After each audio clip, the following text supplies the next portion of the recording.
Nah, jika interference eksperimen, apa yang terjadi? Minggu lalu sudah kita bahas, yang terjadi nanti seluruh foton itu akan masuk ke detektor 1, ya, semuanya.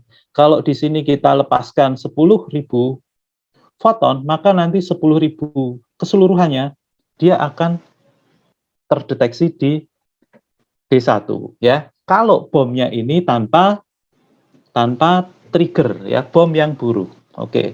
Nah, berikutnya, ya, ini bom yang bagus kita taruh di sini ya Pak Ibu.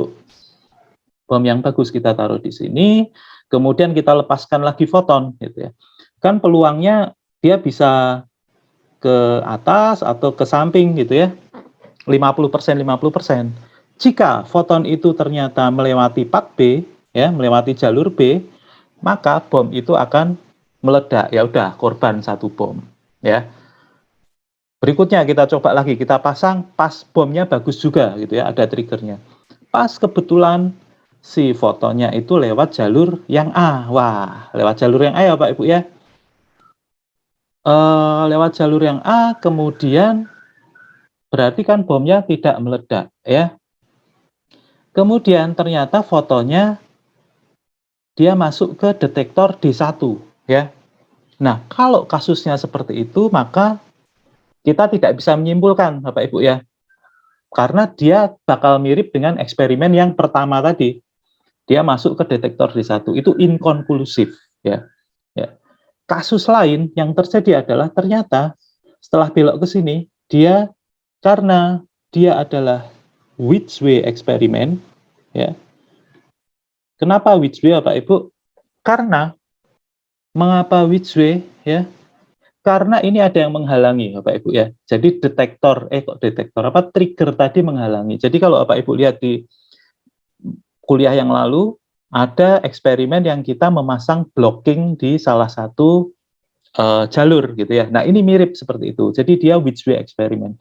Karena Ridgway eksperimen, maka foton itu akan berperilaku sebagai partikel ya. Karena sebagai partikel, nah kita ingat lagi kuliah yang lalu, kalau partikel dia tidak akan terjadi interferensi, maka dia akan sebagian nanti masuk ke D1, sebagian masuk ke D2 gitu ya.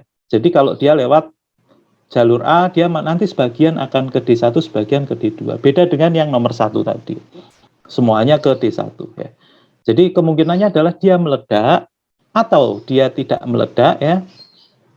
Tidak meledak, tapi dia nanti masuk ke D1. Kalau ke D1 dia inkonklusif. Inkonklusif. Kita nggak bisa menyimpulkan nih, bomnya bagus atau tidak, karena sama dengan eksperimen yang pertama. Tapi kalau dia masuk ke D2, nah ini kita bisa menyimpulkan, ini pasti konklusif nih. Ini pasti adalah bom yang bagus. Karena kalau masuk ke D2, maka yang terjadi adalah Ridgway eksperimen. Ya. Dan kita menyimpulkan kalau Ridgway eksperimen ya pasti itu ada bom yang aktif itu. Ya, dan wah itu bom bagus, kita simpan ya. Jadi sebagian bom bisa kita selamatkan ya Pak Ibu ya. Anggap tadi ada 100 bom, 100 bom ya. Bomnya bukan di sini. Ada 100 bom yang bagus ya. Ini ada 100 bom yang bagus gitu. Kemudian kita tes gitu ya, dari 100 bom yang bagus itu nanti kira-kira kan prosentasenya 50-50 Pak Ibu ya. Ini nanti 50 akan meledak. Ya. Yang 50 lagi itu nanti terbagi dua. Yang 25 itu terdeteksi. Ya. Yang 25 lagi itu inkonklusif ya. Tidak bisa kita simpulkan. Ya, ini inkonklusif, tanda tanya ya. Nanti bisa kita masukkan lagi. Kira-kira seperti itu Bapak Ibu ya. Jadi kesimpulannya nanti Bapak Ibu bisa runut lagi logikanya ya. Kesimpulannya adalah ternyata dengan mekanika kuantum itu kita sekarang bisa mendeteksi bom yang bagus dan tanpa mengorbankan semuanya gitu ya. Ya, kira-kira seperti itu. Nanti mungkin tanya jawab silahkan bisa kita diskusikan lagi. Baik, kita masuk ke quantum entanglement. Nah, sebelum masuk ke entanglement, Ini sebenarnya minggu lalu udah kita bahas juga ya. Jadi entanglement itu apa? Entanglement itu adalah fenomena kuantum ya, yang di situ nanti ada dua partikel lah Pak Ibu. Partikelnya bisa foton, bisa elektron gitu ya. Ini dengan proses tertentu ya. Katakanlah di sini bisa karena tumbukan elektron ya, bisa karena membangkitkan foton atau elektron dari sebuah atom. Itu caranya macam-macam. Anggap di sini ada sebuah sistem gitu ya. Dia mengenerate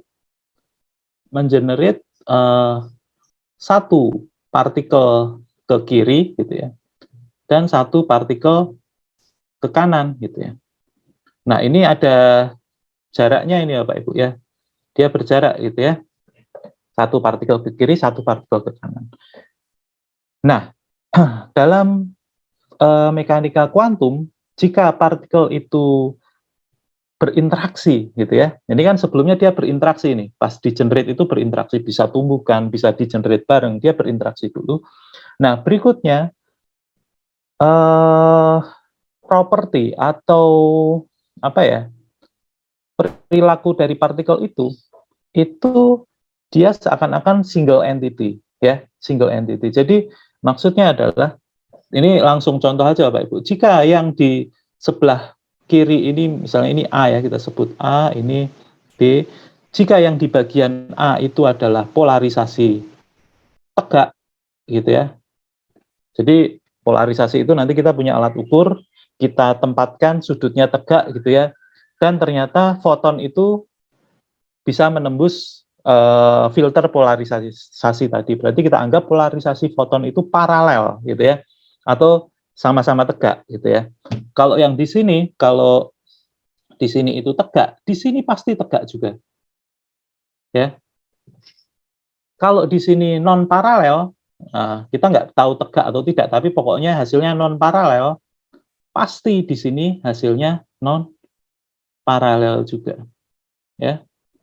Jadi entanglement partikel itu dia punya perilaku yang berpasangan Bapak Ibu ya, pasangan. Jadi kalau yang sebelah kiri itu nanti polarisasi tegak, yang kanan juga tegak gitu ya. Kalau kita menggunakan elektron nanti momentum misalkan, yang sebelah kiri itu momentum ke kiri, yang sebelah kanan momentum ke kanan ya. Nah, menariknya apa? Menariknya adalah ini kan berarti dia perilakunya berkorelasi ya Pak Ibu ya. Berkorelasi ya. Jadi antara A dan B itu ketika kita ngukur di A dan hasil pengukuran di B itu nanti hasil pengukurannya berkorelasi ya. Tapi masing-masing hasil pengukuran di A gitu ya, itu nanti dia random ya. Kalau kita lihat di masing-masing tanpa kita melihat korelasinya gitu ya. Anggap A ngukur sendiri, B ngukur sendiri tanpa membandingkan dua hasil itu nanti masing-masing random. Nah, ketika dibandingkan ternyata berkorelasi gitu ya. Kira-kira seperti itu. Nah, kalau di teori kuantumnya itu dia menyatakan bahwa sebelum diukur bagaimana, seperti minggu lalu yang kita bahas Bapak Ibu ya, sebelum diukur bagaimana? Sebelum diukur kita nggak tahu, bukan kita tidak tahu ya, kita tidak bisa membicarakan itu gitu ya. Jadi apakah dia polarisasi tegak, momentumnya kemana? Oh, nggak ada urusan. Kita itu tidak relevan untuk ditanyakan gitu, karena memang sebelum diukur menurut teori kuantum itu propertinya itu dia tidak bisa ditentukan. Bukan hanya tidak diketahui, tapi tidak bisa ditentukan. Ya, gambarnya seperti itu. Nah, pada tahun 35, ya, Einstein, Podolsky, Rosen itu membuat sebuah paper, IPR paper, Bapak Ibu ya. IPR paper itu dia mengkritik teori kuantum. Jadi teori kuantum itu dia mengklaim teori kuantum, sorry ini kok putus-putus. Teori kuantum itu dia mengklaim dirinya adalah lengkap, Bapak Ibu ya. Lengkap. Maksudnya apa lengkap? Ya,